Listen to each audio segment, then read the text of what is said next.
Welcome, I'm Lucy T, and you're watching LucyTWWE, my unmissable weekly recaps of Raw and SmackDown, where I force my undebatable opinion of WWE happenings upon you. You're welcome. Sorry this is a day late. I was interviewing Natty for AWOL Build yesterday, which I will be loading soon, so keep an eye out for that, and got to see an exclusive premiere of Ric Flair's 30 for 30 ESPN documentary with the likes of Triple H, Charlotte, Noelle, and Mick Foley, who is, like, by the way, my new favorite person now. This is long overdue, but I want to share my thoughts on TLC. I was pleasantly surprised by Mickie James and Alexa Bliss's match.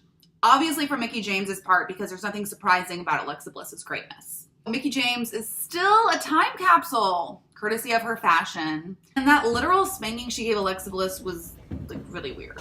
Kalisto lost his Cruiserweight Championship, so that was really short-lived. And Enzo Amore is the champion again. AJ and Finn Balor's match was so much fun to watch, and it really was a dream matchup. I am so glad that the WWE did not try to make any weird forced storyline there, because they just delivered an entertaining and phenomenal match. See what I did there? That was just like 100% for the fans, and they shook hands at the end and did the clap signal.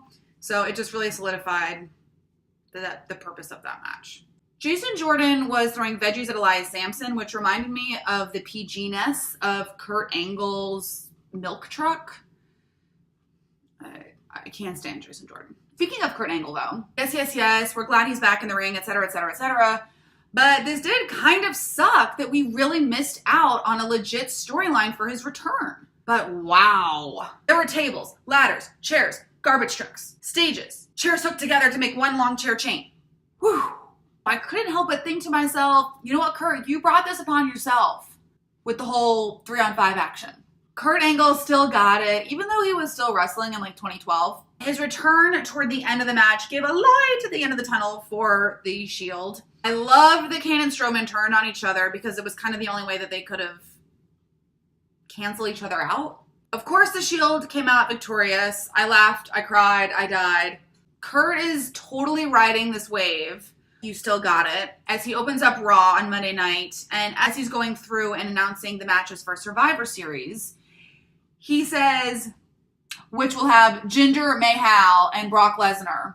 Oh, so I guess we don't have to watch Raw to see Brock Lesnar's response to Jinder's challenge. Kind of ruined it. Kurt does announce that there will also be a women's elimination match for Survivor Series. Why is there no women's Royal Rumble? This is also something that Natty and I talked about, so I'll be sharing that in a few days. Miz calls out for Kurt's resignation as GM, and it seems that Curtis Axel is feeling better. I'm so glad. Congratulations. So the Miztourage, minus Bo Dallas, and the Bar circle Kurt Angle like sharkies in the ring. And the Shield, minus Roman, come down to put a buffer between them, and Kurt sets up the match with the Bar and the Miz against Seth and Dean, and wait, they need one more person. Someone who just happened to stay in the Midwest from TLC, AJ Styles! They don't want none, they don't want none, they acting scared because they don't really want none.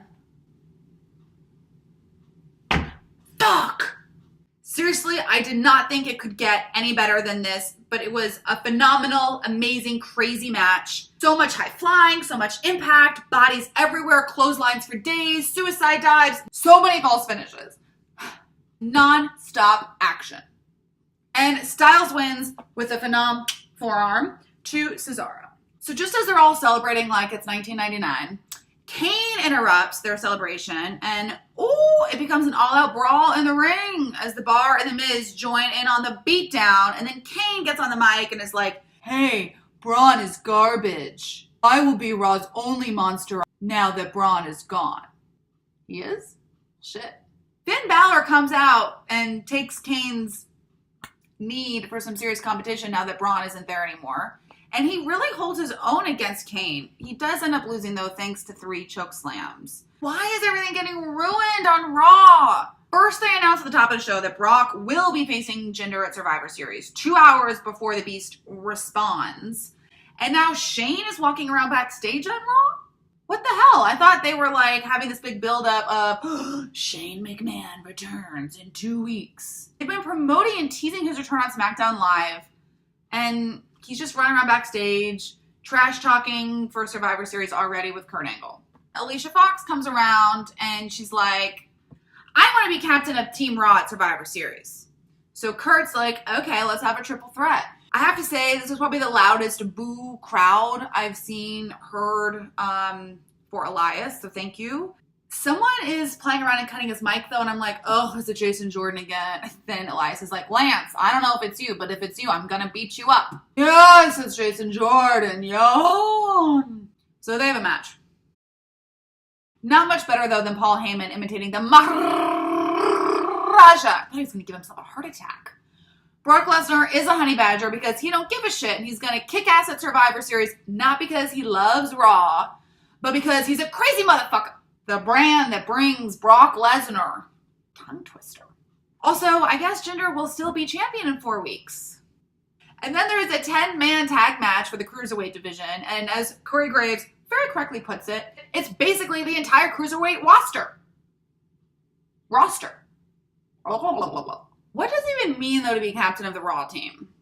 Alicia Fox, Sasha Banks, Bayley is a no DQ, no countouts, and Alicia just decides to grab the bell, starts ringing it herself. I'm screaming as Alicia Fox is mirroring Bayley and, like, making fun of her. That was really funny. And then she fucking wins! She kisses the referee. I'm like, LeMayo, bitch is crazy. I love her. Boy band alert. Enzo's friends all do his dance up behind him at the top of the ramp. Gulak is talking for him because he legit lost his voice. Sunday night, he sounded like he had meningitis, so might want to check out for that. The boy band thing isn't as stupid, though, as the Lucha are. Like, they were all doing this behind him, and it reminded me of Girls Just Want to Have Fun dance moves. And so Def looked like the gay Gundertaker. And SmackDown took over Raw at the end and beat up the entire roster pretty much. But it sucks because you couldn't really see exactly who they were beating up. And then at the end, they bring out Kurt Angle to Shane McMahon in the ring like a sacrifice or something. Shane is like, you better dust off your medal for November 19th.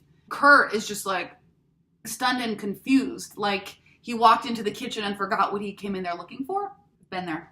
SmackDown opens with Shane saying, I learned from an early age that if you're going to get into a fight, to strike first. But then you can't claim self-defense. Stupid idiot. Sami Zayn interrupts the money, dancing literally in his face. KO and Sami will not be at Survivor Series because Shane is like, I don't need you. You can earn it if you want, I guess, and have an opponent to see who gets to Survivor Series. More on that later. The New Day and Shelton Benjamin and Chad Gable, presented by Jolly Ranchers. Keep sucking.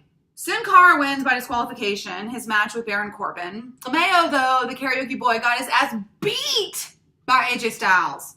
And I was correct. His ring gear is, in fact, just a little black wife beater with his outfit. Then we have this fatal five-way with Naomi, Becky Lynch, Tamina, Carmella, and Charlotte. And it was amazing. Natty was sitting ringside with her championship. Charlotte rams into Lana. And as Charlotte goes over the barricade, you see the security dude just be like, oh, sorry.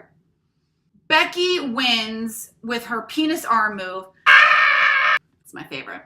So SmackDown's main event had Randy face off Sami Zayn for a spot on SmackDown's team for Survivor Series. This match was pretty good. I'm liking Sami. I love that Randy's new thing is that he's just forgone clearing the announcer tables before throwing anyone on them. Randy does win, but I think Sami and KO will find a way to Survivor Series somehow. And maybe sabotage to piss off Shane. Sign of the week.